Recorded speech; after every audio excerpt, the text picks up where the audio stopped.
Enredos patrocina este espacio.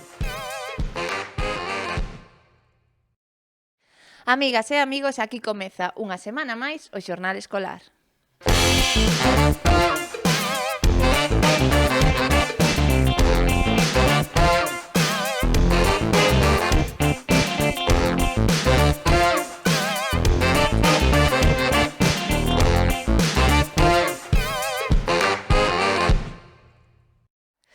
O Colexio Irmáns Villar é un dos dous centros que este ano participan no programa 21 días co galego e máis, e fixeron este vídeo para darlle a benvida a esta nova edición.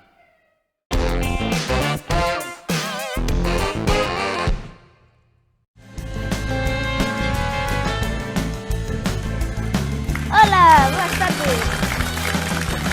Boas tardes a todos e a todas. Benvidos e benvidas a esta edición especial de Tes unha cita co galego. Hoxe temos connosco 5 persoas que veñen a compartir algo moi íntimo, a súa relación coa nosa lingua, porque o galego non é só unha ferramenta, é unha emoción, unha presencia. Ás veces ausente, pero ás veces intensa, pero sempre nosa. E aí está, esperando por nós, o galego, esa lingua que, como di a canción, cando non está, extrañase, e cando fala, namora. Imos comenzar coa nosa primeira convidada, Uxía.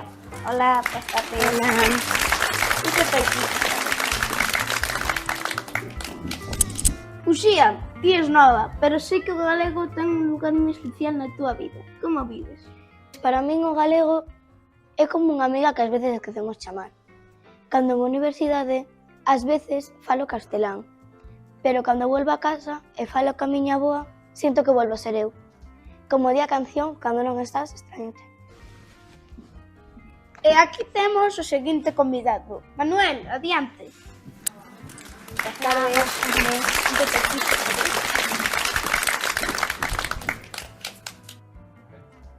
Manuel, ti viviches moito tempo no mar. Como soa galego entre as ondas? O galego soa vento no norte e a salitre. No barco, entre compañeiros, sempre falaban galego. Era como un código, unha forma de sentirnos na casa mesmo non ser a costa, no río, no monte, na vila, no mar. O galego sempre viña con nós. E aquí temos o terceiro convidado, Iago.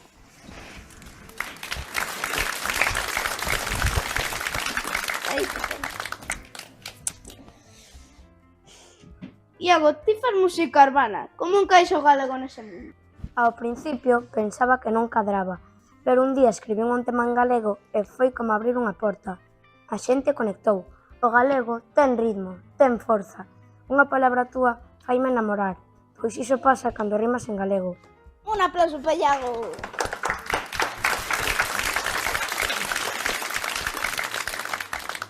E agora vamos coa cuarta convidada, Clara.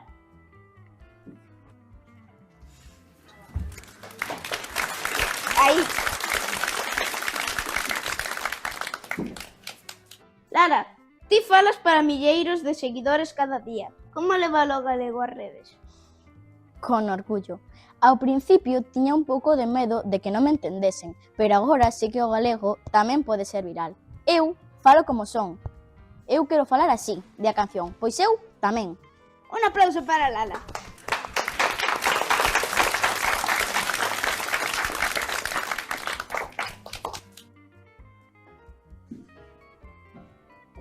E aquí temos a última convidada, Sabela.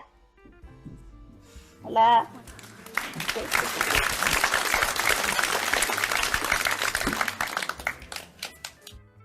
Sabela, ti traballas con nenos pequenos. Como se planta a semente do galego? Con contos, con cancións, con algarismo, os nenos non teñen prexuízos. Aprenden o que lles damos e cando lles falo en galego vexo como se lles iluminan os ollos. Quero brillar como a ti, di a canción, pois iso quero eu para eles. Que bonito. Chegamos ao final desta viaxe compartida, onde cada palabra, cada lembranza e cada emoción nos achegou máis ao que somos. Hoxe celebramos o galego, esa lingua que nos une, que nos define e que nos fai brillar.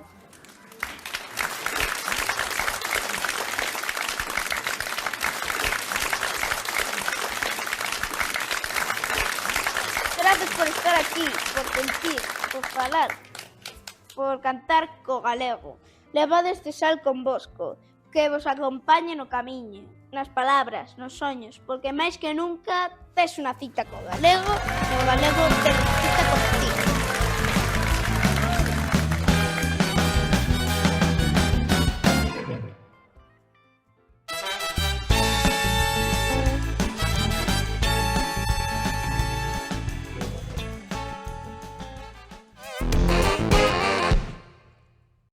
Outro dos colexios que participa é o Colexio da Ponte. Nesta ocasión fixeron un vídeo para achegarnos aos oficios tradicionais galegos e outro para que aprendamos novo vocabulario.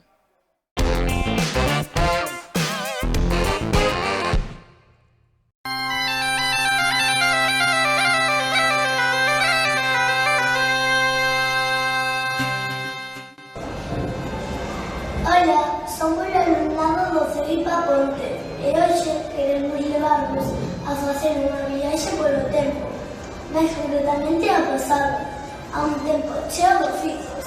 Vivimos nunha localidade chamada Ourense, onde as rúas cheiran a historia e as palabras falan galego. A nosa cidade é moi coñecida polas súas pontes, de aí o nome do noso cole. Ourense ten a súa historia entre pontes, que non son unen beiras, senón tamén épocas, culturas e modos de vida sobre os seus arcos de pedra transitar de xeracións e xeracións de artesanos. No casco vello, entre calexóns empedrados, e soportéis de soao, nos obradoiros, os ecos dun pobo con mans pacientes, espírito creador que transformaba a materia en arte. Así, Ourense é un símbolo de conexión entre o pasado e o presente, entre as súas pedras da ponte romana e a silueta da ponte do milenio. Aparece vender de homenaxe a esta tradición galega, que une arte e traballo. A Praza Maior, as burgas, o mercado de abastos ou as meiras ruínas modelan a identidade ourensana. Podedes imaginar unha Galicia de hai moitos anos, cando non existían os móviles ni internet e cando os oficios eran moi importantes para a vida das aldeas? Convidamos a coñecelos os oficios tradicionais galegos. Eu son a primeira, preparo o polvo a feo, un dos pratos máis ricos da nosa gastronomía. Cócese o polvo nunha pota grande de cobre e sérvese en prato de madeira.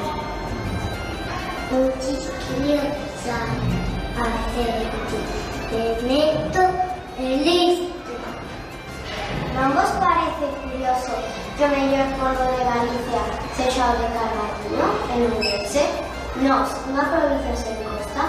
Pois ben, a tradición das pompeiras remontase ao século XII, cando se recibía o polvo como forma de pan e se comezou a cociñar en feiras para vender, dándose orixe ao polvo a feo.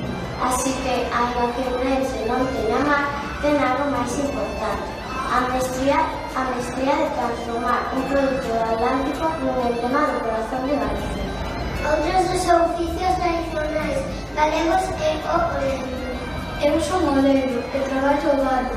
Os oleiros transformamos o barro en vida, en utensilios que acompañan o día a día das casas galegas: cántaros, carteiras, portas, xerras e cuncas, que guardan o sabor da comida e o calor do fogar. Ser oleiro non só é ter un oficio, é unha forma de entender o mundo. En cada peza hai paciencia e un saber transmitido de pais a fillos, onde o torno xira movido polo ver e pola experiencia. Nos obradoiros de Buño, Miño Davia e Bundibós seguimos a traballar como os nosos avós, coa auga, coas mans e co torno. Artesanía galega e arte feita co corazón. É por iso que a cerámica galega é famosa en todo o mundo. No de ser oleiro é darlle o barro para que siga contando a historia de Galicia. E por último, presentamos un oficio, aínda que non na nosa cidade, a castañeira. Eu son a castañeira. En outono, unha casa das centículas das festas en Abril. rúas. As castañas eran as forzas cando non había pan. Durante séculos foron o alimento máis importante do pobo galego. Con elas facíanse pan, sopas, coces, e ata se guardaban secas para que non faltase sustento no inverno. É por iso que son un símbolo de Galicia. Ser castañeira é lembrar aqueles tempos nas aldeas en que o agosto unía a veciñanza alrededor dos lumes, con risas, cancións e viño dono. Non hai nada máis galego que aparecendo as castañas nas rúas. Todos estes oficios forman parte da nosa historia e da nosa cultura, a cultura galega, chea de oficios e de palabras bonitas. E tamén te falas como galego, que nos lembra o enxeño do noso povo. Grazas a eles, Galicia mantén viva a súa tradición e o seu espírito de traballo. E aínda que moitos desapareceron, é importante coñecelos e lembrarlos. O galego é vida, e os nosos oficios son historia e orgullo. Unha historia feita de barro, lume e palabras.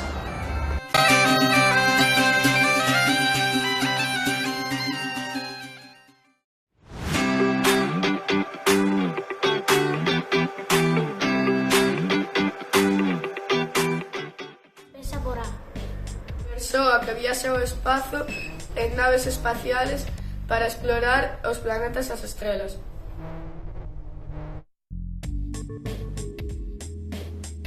Empeza por B. Profesional valente que apaga os lumes e axuda en emerxencias e rescates.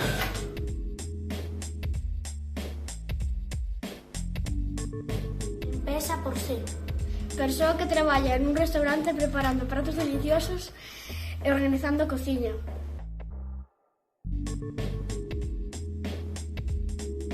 Empeza por D.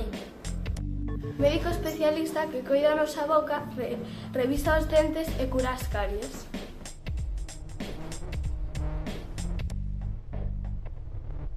Empeza por E. Instala e repara enchufes, lámpadas e todo relacionado coa luz e a enerxía das nosas casas.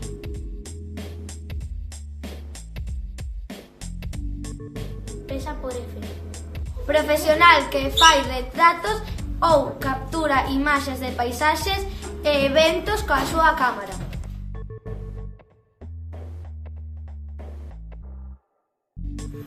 Empeza por G. Coida do gando, vacas e ovellas e traballa para obter leite e carne da rancha.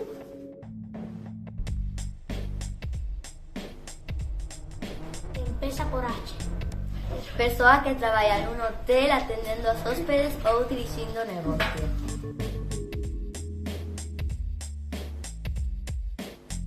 Empeza por I. Experto en ordenadores que crea programas, páxinas web ou arranxa problemas técnicos.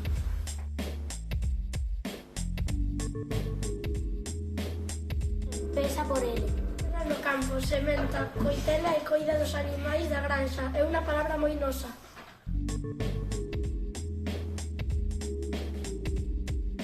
Empeza por M. Ensina aos nenos e nenas na escola para que poidan aprender a ler, escribir e moitas cousas máis.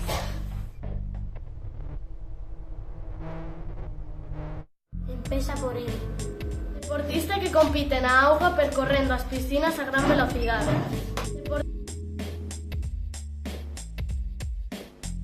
Contén o N.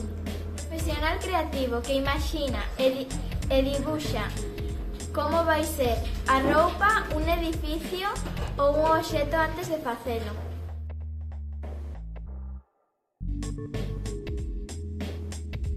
Empeza por O. Revisa a tua vista e axúdache a escoller as lentes se as necesitas.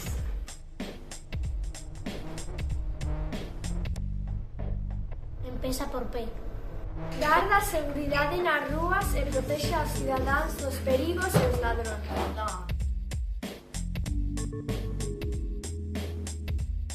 Empeza por Q.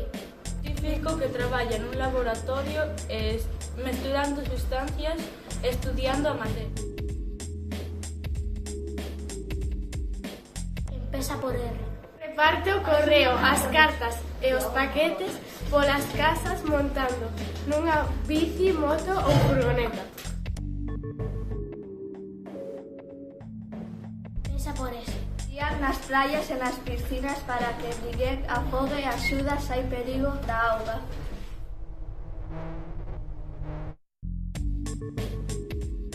Empeza por T. Persoa que conduce un coche de servicio público para levar as persoas onde queiran a cambio de diñeiro. Contén o U. Que dibuxa planos e imagina as casas e os edificios. Empeza por U.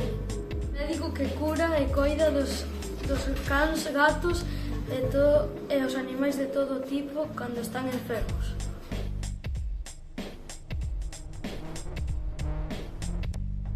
Empeza por X. De noticias, entrevistas e artigos para o xornal, a radio ou a televisión.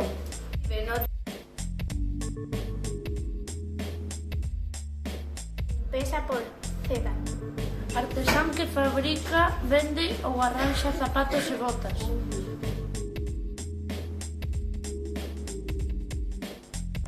A palabra con A é astronauta. A palabra con B é bombeiro. A palabra con C é cociñeiro. A palabra con D, dentista. A palabra con E é electricista. A palabra con F é fotógrafo. Con E é gandeiro. A palabra co H é hosteleiro. A palabra co I é informático.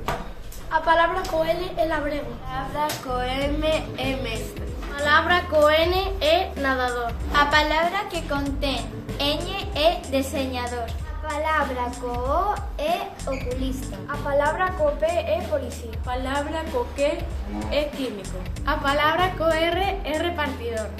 A palabra co S é socorrista. A palabra co T é taxista. A palabra co U é arquitecto. A palabra co V é veterinario. A palabra co X é xornalista. A palabra co Z é zapateiro.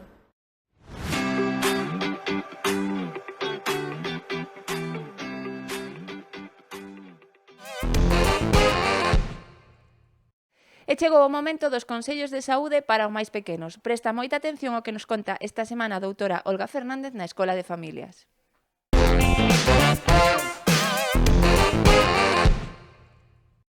Hola, hoy vamos a hablar de la enfermedad celíaca o celiaquía. Últimamente decimos, pero ¿cuántos celíacos hay? Yo imagino que todo el mundo oye hablar y conoce la enfermedad y muchas veces preguntan, ¿y por qué antes no había celíacos? Sí, los celíacos existieron siempre, lo que pasa es que antes no se diagnosticaban y ahora se diagnostican. Entonces, ¿qué es la enfermedad celíaca? La enfermedad celíaca es una enfermedad crónica intestinal y que a su vez es una enfermedad también antiinmune porque el organismo se ataca a sí mismo. ¿Y por qué se produce? Se produce porque hay una proteína que contiene el gluten que se encuentra y está presente en cereales como trigo, cebada y centeno y esa proteína reacciona, el organismo reacciona ante esa proteína, que lo que decíamos antes, es una enfermedad autoinmune donde el cuerpo reacciona y se produce la enfermedad. ¿Cómo afecta la enfermedad al organismo? Pues aquí tengo un ejemplo para explicaros. Afecta, como decía antes, es una enfermedad inflamatoria y crónica intestinal. Afecta al intestino. El intestino tiene una serie de vellosidades, que son vellosidades intestinales y en ellas se absorben los alimentos. ¿Qué pasa cuando se tiene esta enfermedad? Cuando se tiene esta enfermedad, las vellosidades se hacen más pequeñas, ya veis, sería una vellosidad normal, muy alta, donde se absorben los alimentos. Aquí hay unas vellosidades muy pequeñas, con los cuales el alimento no se absorbe completamente. Y entonces produce una serie de síntomas que en los niños pequeños que vamos a encontrar un niño con un abdomen muy globuloso, muy hinchado. Ahora ya no se ve, pero antiguamente se veían niños desnutridos, o sea, vamos a poner un ejemplo como los niños, como la desnutrición en África, nunca llegando a ese extremo, pero sí, o sea, niños que los veías y decías, bueno, este niño tiene una celíaca. pueden tener diarreas. Los síntomas son distintos según sean pequeños o sean grandes. Si vamos a hablar ahora de los niños pequeños, pues pueden tener diarreas de larga duración, pueden tener vómitos persistentes, son niños que no ganan peso, que pierden apetito, y que afecta también a la talla, al crecimiento del niño. Niños más mayores, los niños pequeños, tanto como los mayores, van a tener un síntoma que siempre tienen, que es el dolor abdominal, precisamente porque afecta a la zona intestinal. Entonces los niños mayores además tienen otros síntomas, porque aparte de los vómitos o diarreas de larga duración, pueden tener un estreñimiento pertinaz, o sea, pasar días y días y días sin que el niño haga deposición y comiendo normalmente. Después, en niños mayores también pueden tener dolores articulares, pueden tener llagas en la boca, la pubertad puede estar retardada o la menarquia tardía, las reglas alteradas. Y después en todos ellos afecta al crecimiento y al desarrollo, que normalmente pues tienen talla baja y tienen bajo peso. Eso es una cosa que tenemos que controlar mucho. ¿Tiene tratamiento? Pues no tiene tratamiento. El único tratamiento es retirar el gluten de la dieta. ¿Qué hacemos retirando el gluten de la dieta? Pues no vamos a hacer que la enfermedad se cure, porque como os dije antes es una enfermedad crónica y no se va a curar. Pero al retirar el gluten de la dieta lo que vamos a hacer es que las vellosidades intestinales no se dañen más, pueden absorber los alimentos, porque bueno, lo que no dije antes, que muchas veces al no absorber los alimentos, aparte de haber una mala absorción, pues hay una mala nutrición y hay una anemia crónica, porque tampoco se absorbe el hierro, y es una anemia que es una anemia por falta de hierro, una anemia ferropénica. Y entonces, ¿qué vamos a hacer? Pues con eso mismo, al retirar el gluten, vamos a hacer que eso no se dañe, que las vellosidades intestinales se recuperen. Y lo que está claro es que nunca le podemos dar gluten, porque si le damos gluten vuelve a afectar otra vez a la mala absorción, a todos los problemas que acarrea, y puede, como es una enfermedad también que afecta al sistema inmune, pues puede debutar en otras enfermedades que también afectan al sistema inmune, como puede ser la diabetes o como puede ser la tiroiditis. ¿Y en qué alimentos se encuentra?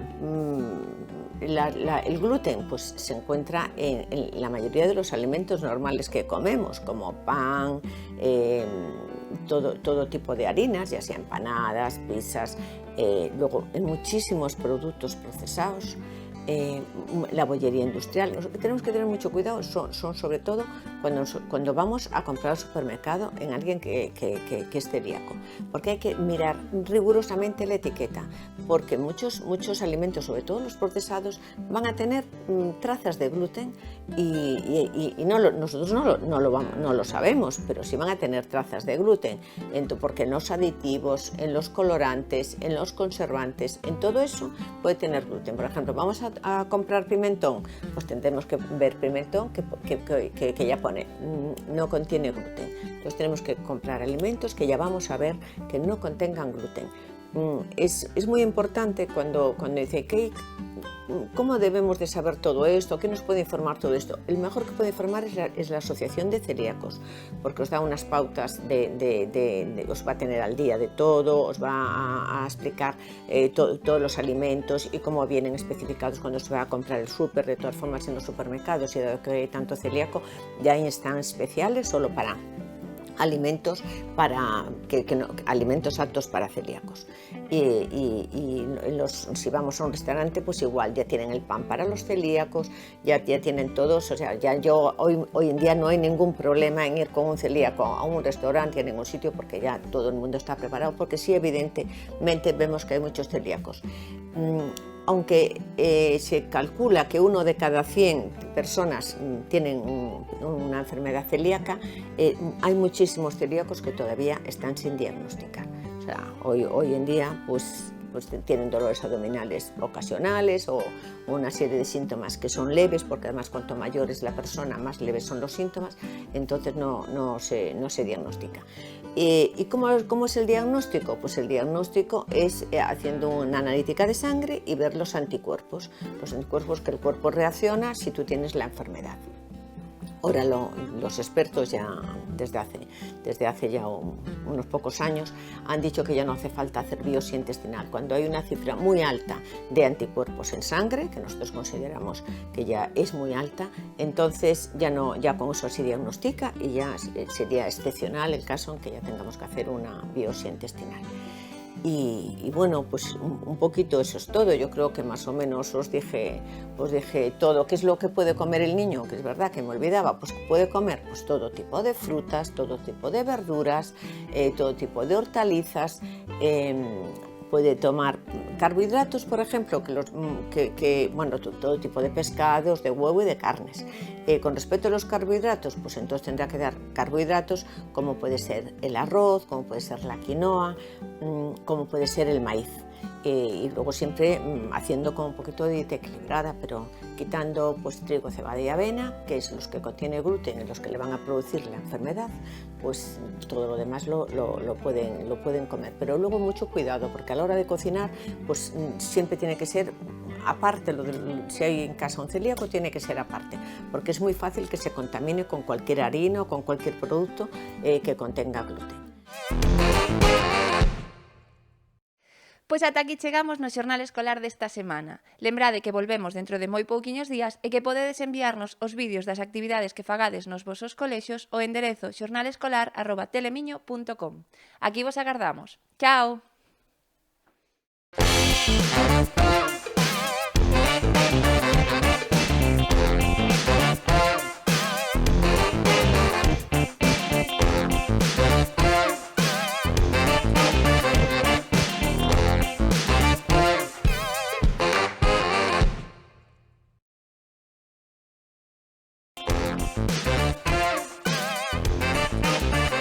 Enredos patrocina este espacio.